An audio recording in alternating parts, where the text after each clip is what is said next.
jambo nkambwiriza igice 16 umurongo wa 16 haravuga ngo uwizera akabatizwa azakizwa kandi utizera azacirwa witeka.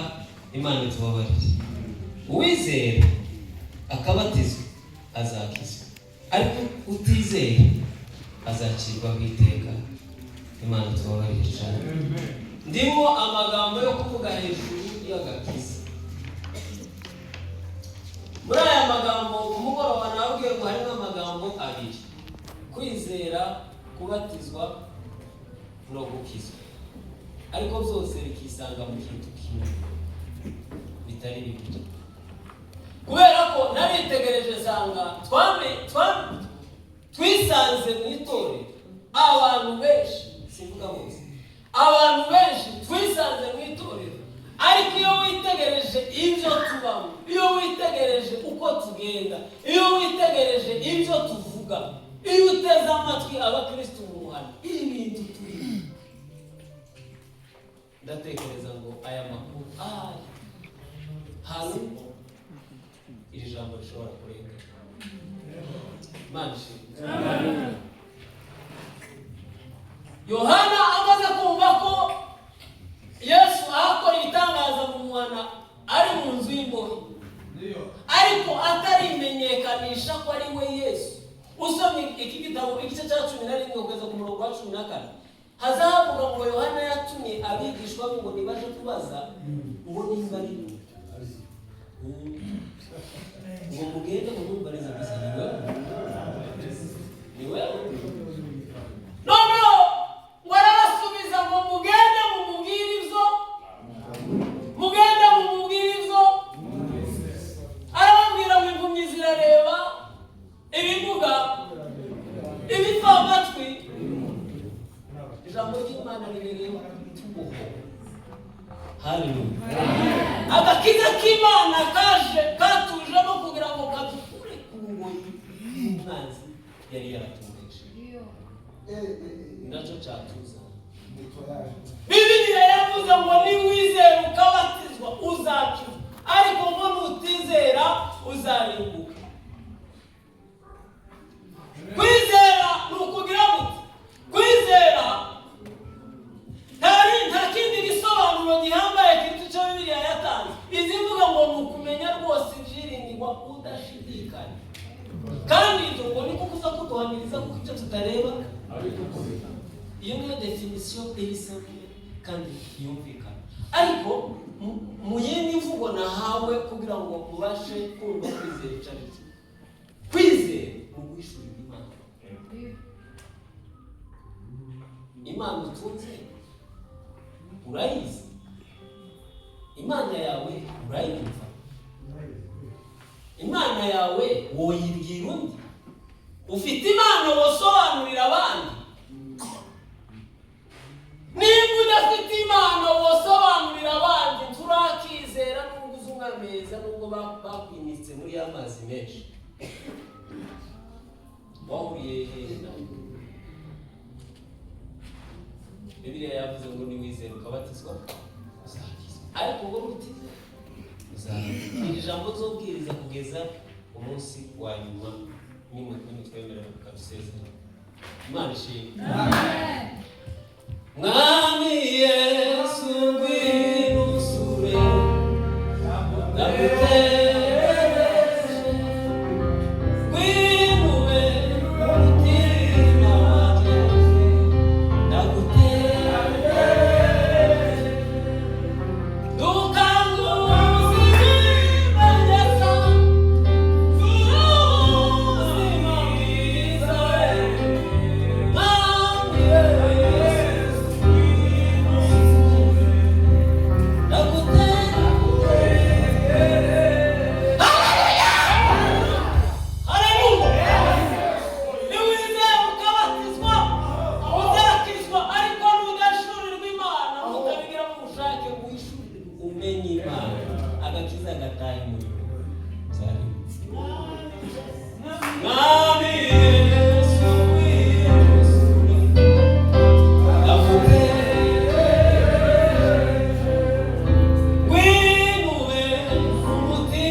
Imana umugisha muri wese.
Nari kumwe na Laurence, nari kumwe na Petit Frere Furaha n'umuntu wanje nyine ari muri Canada.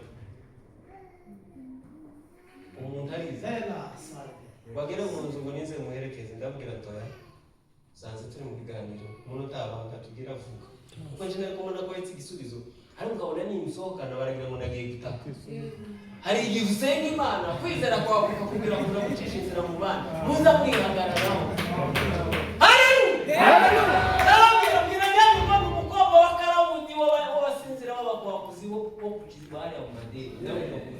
Muramuzi niwe wari imboni irasha ikikira kuziko ibiganiro byadufata zabrandiketse abashifaranga niba mwashifaranga Imana tigomba muzi neza tuziye ariko nimba ndazi ubwo nyine murabuze umutima haje umuhungu w'abatwara yavuye mu hagati Imana ngo ni mutebutsi wo kuburanga bakunda arambwira ngo ninze ibiti kudiranga yamavuga ngo yaraje kungaba amafaranga ndetse nyaguhe yadusanze muri morale itameze nk'abantu bari bagiye kugira ngo yarebe ngwibara yawe namaze uragwaye umugambere nawe umukana mukaba ndi mu gifaranga ntawe zimusanze kuzinkopa kandi ntazi impamvu ko Imana kugenga we byamagara imirabo yo mu nyanja. Afata ibihumbi 5 arabisingiriza nambira cyonga ngo he uje ngo yerekeza abantu kandi babona basigara bavuga ndabaza ndazisiga mu nzu gasohoka ndageze kuri ushobora ndazakure ndapfa kumugeza ku muryango namasanga iko mukirabira iri mu ginani yacikiye kuziko twese tawigeza bwatiye twaritse babwira ngo mugende mugure n'amata kandi tuzinjaka kayivumbura bishanga tujya neza cyane hasigara ibihumbi 3 byo gutarama muri teje umutima aya mafaranga yose yashire mu giseke cyo kigerageza gusa cyademerere gusoma cyinzara none ndatekereza ngo se aba baravuga ngo na nini ndani cyangwa baravuga yagiye hanze. Abantu baza bahemuka abahemuka niyo mpamvu iyi topic yo kwizera kumenya Imana kwanyaka. Kwizera kukurinda ubuhemu muri wowe. Kwizera kuganira nawe kukaguhishurira uwo uri we mbere y'uko ubona abandi. Kwizera kugusha ku ngeso za kamere ukazubona iriya hakurya si wanyu hari ubundi bunini utopfa kurenga. Agakiza tudakwiriye gukora ibyaha. Agakiza tudakwiriye ndabwira abandi kumama ngo kirazira kikaziririza gukora ibintu usa n'ubyishimiye mu buryo bw'umubiri niba bifite inyungu ariko mu ijoro bitangiye itama barangiza ukaje umutima wanjye ushobora niyo nzi ngo mwene data hari utuntu byagenze nawe iwacu barasharamura gusa ngo ni gute nkuko nyine ibi bintu kubishobora ni ukumeneka muzamureka kwihagararaho nimba wananiwe ngwino ubwire umuntu utewe ndafungiye umugani wa perezida wacu yarabuze ejo bundi bamwe bacamo ibintu bitari byo babyita bitari kwabisi avuga ngo nibo bamenye Imana uko abantu bamenye Imana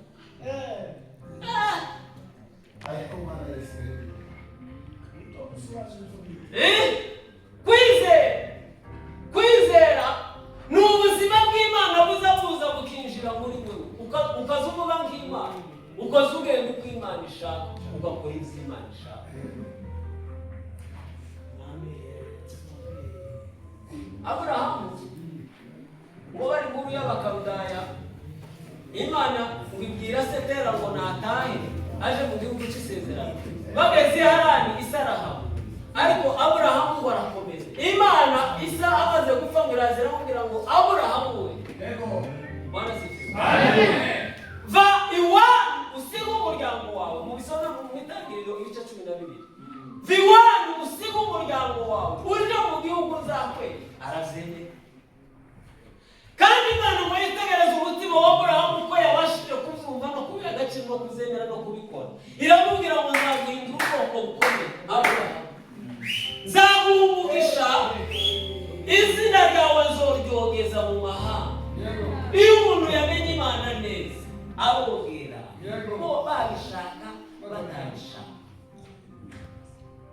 Abantu babona yuko ibyiza atari wowe Imana yo yarakubona ikabona ubutiriwe ikabona uruti bishobore uyireba ku mutima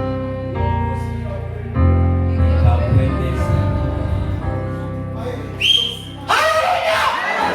Iramubwira ngo abantu bazagusabira umugisha nzabamuha uzopima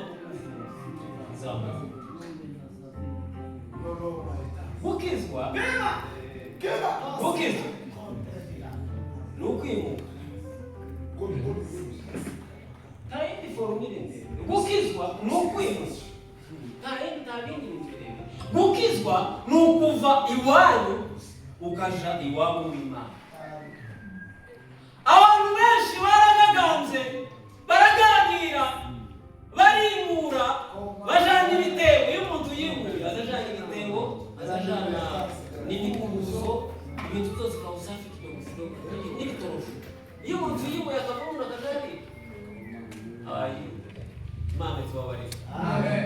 Nibutse ibintu bikomeye umugabo umwe yigeze kutubwira ngo hariho abantu baciye utubuga mu gakiza kabo ngo bameze nkuko kujya kwinka z'imbogazi ku musozi ngo zazirwa mu burariko ngo zikamenya akabuga kazo zazitaha. Abantu ngo baragiye bafata ubuzima bwabo bwa kamere babuhindura akabuga. Ibivumburi n'ibindi nibyo bikabarizwamo n'ibihumbi ngo biza kubarira muri ako kabuga. Ariko iyo umuntu yamenye ko ahantu ari ahanyamwanda Kanani yawe ukamenya ko ari nziza umudugudu Imana yakubakiye ukamenya ko ushima kurusha ibyo wowe ushaka uzawimuka. Imana irakubwira ngo usige umuryango bene wawe uje mu gihugu uzakwera ariko niho nzaguhera umugisha. Utegerereje umugisha kera. Imana ngo uzitegereze kera iravuga ngo kubera iki kintu ngo amahanga yose nzoyahera umugisha kuri mwe. Zamura ibiganza. Amahanga yose azahera umugisha kuri wowe Aburahamu kubera wayumviye. Isaka.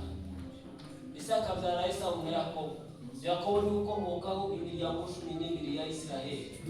Ariko aho nabivuzeho ku mugoroba batari bahari nuko nyine muraja kureba kuri kamera. Harimo amakuru menshi. Iyo umuntu yanze gukomokaho n'isezerano azafata nk'izi yarategereje. Nasubiramo. Iyo umuntu yanze gukomokaho agakiza Imana irabireka. Ejo bundi nihinga Bizimana aratubwira ngo iriya Yona ariko aja kurimbura ngo niho hakomotse uyuruka. Tuba dusomamo wanditse aravuga ngo iriya ngo niho hakomotse Ruka. Kandi mu isezerano ry'Imana yitegererezaga ibintu kure, yareba Yona ikavuga ati uyu mutipe afite amani yo gushaka ngo Ruka nawe agendere muri kano kajagari. Yona ariko mbona abanzi babo hari agashaka nyine ngo bazareba na Imana ishobora. Haleluya! Abantu bareba uko Imana ishaka, ubushake bw'Imana ni ikintu kigoye imitekerereze yacu n'ubuzima bw'umwana w'umuntu, ariko niyo nzira. Shortcut. Mu gihe gikwiriye Yesu mwiza Imana iramutwohereza binyuze kuri yawe. Agakiza kakutaha. Umunsi umwe nasomye ijambo riri mu gitabo ngira ngo nyine niki cya Luka ibice 8 n'umurongo wa 26.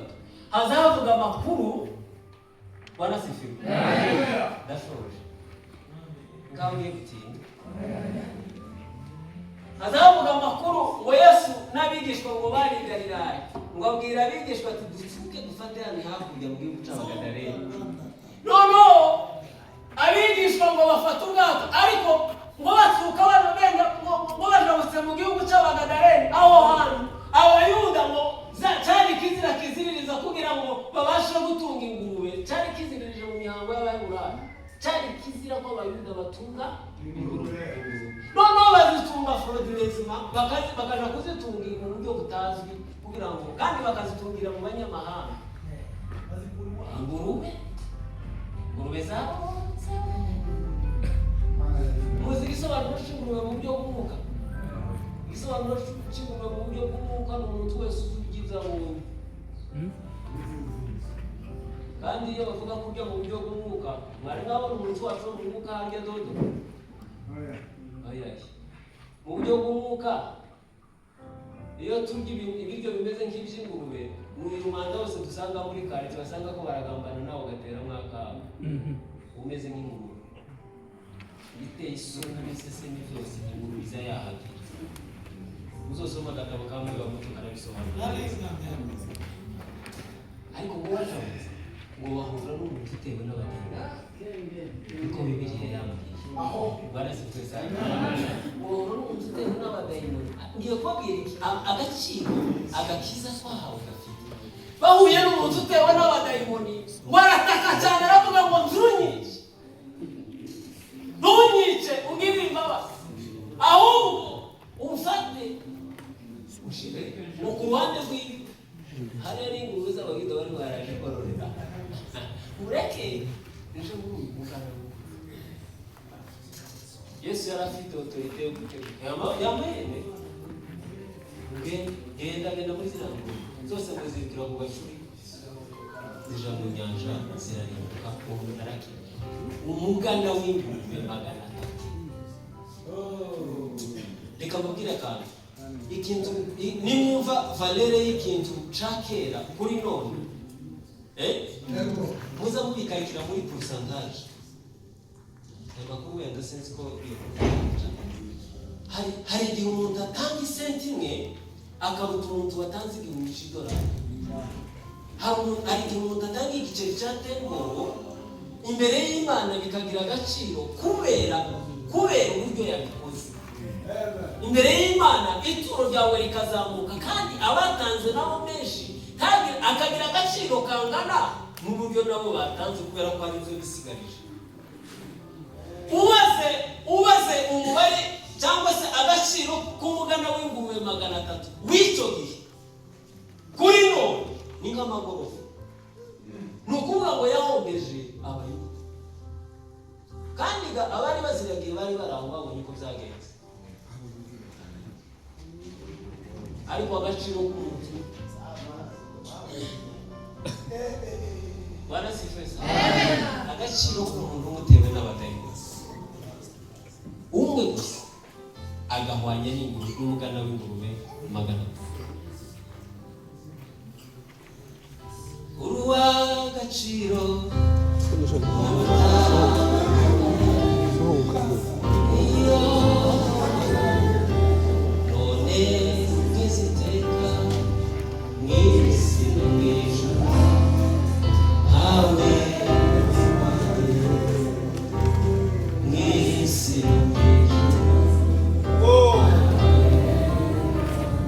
Yesu niwe gakiza kacu.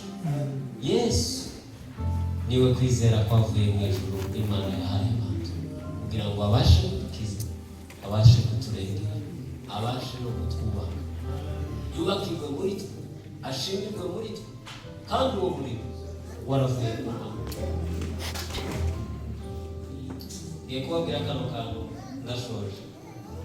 Bavandi, icyo umuntu atumbiriye cyane munyumve, icyo umuntu atumbiriye cyane icyo kiza gihinduka intego y'ubuzima. Kiriya kintu ushizeho amaso cyane niyo ntego y'ubuzima bwawe, ubirebe neza. Icyo umuntu atumbiriye, icyo ushizeho umutima cyane niyo ntego y'ubuzima bwawe.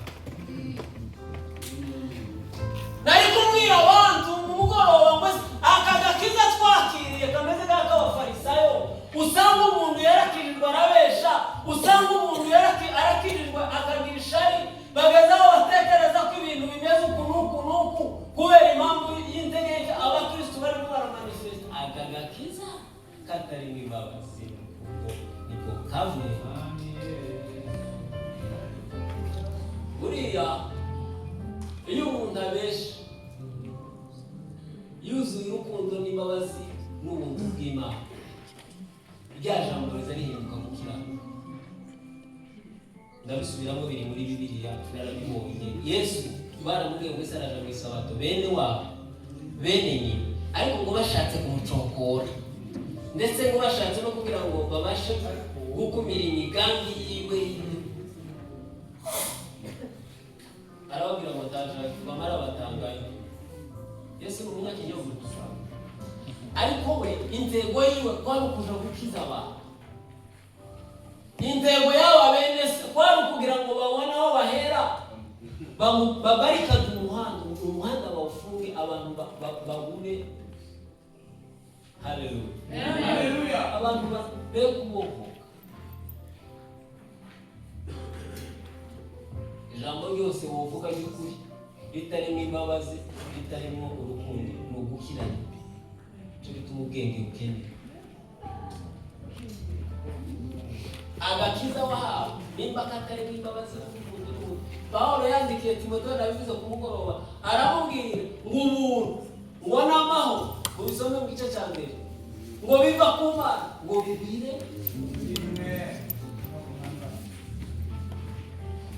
Masaha y'ijoro tuzakomeza n'ejo. Mwami Yesu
God.